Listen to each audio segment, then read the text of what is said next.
حضرت جابر رضی اللہ تعالیٰ عنہ فرماتے ہیں کہ رسول کریم صلی اللہ علیہ وآلہ وسلم نے ارشاد فرمایا، اُرِدَتْ عَلَيَّ النَّارُ، میرے اوپر جہنم کو پیش کیا گیا، میں نے جہنم کا ملاحظہ کیا تو میں نے وہاں ایک عورت کو دیکھا، اس کی ایک بلی تھی،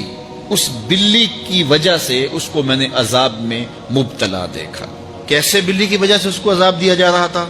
اس نے بلی کو باندھا ہوا تھا، قید کیا ہوا تھا، نہ تو اس کو وہ کوئی دودھ دیتی تھی، کوئی اس کو کھانے کے لیے چیز دیتی تھی، اور نہ ہی اس کو چھوڑتی تھی کہ وہ زمین کے کیڑے مکوڑے کھا کے اپنے پیٹ کی آگ بجھا سکے، یہاں تک کہ وہ بلی بھوک کی وجہ سے مر گئی۔ رسول اللہ فرماتے ہیں بلی کی اس مالکہ کو میں نے جہنم کی آگ میں جلستے ہوئے دیکھا۔ اور عمر بن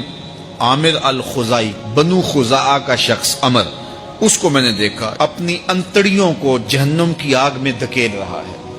اس کی انتڑیاں نکلی ہوئی ہیں اور جہنم کی آگ میں گھسیٹتی ہوئی اس کی انتڑیاں جا رہی ہیں۔ یہ پہلا شخص تھا جس نے سائبہ بنائے تھے، جانوروں کے کان چیر دیے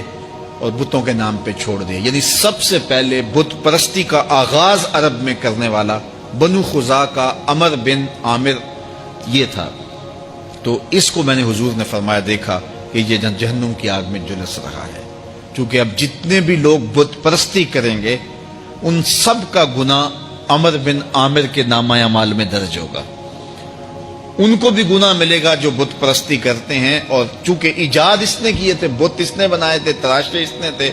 پھر اس کے بعد اس نے جانور بتوں کے نام پہ چھوڑے تھے، چڑھاوے چڑھانے کا انداز اختیار کیا تھا، لہٰذا اس کو جو ہے وہ گناہ پہنچتا رہے گا۔ تو کہا میں نے اس کو عذاب میں مبتلا دیکھا۔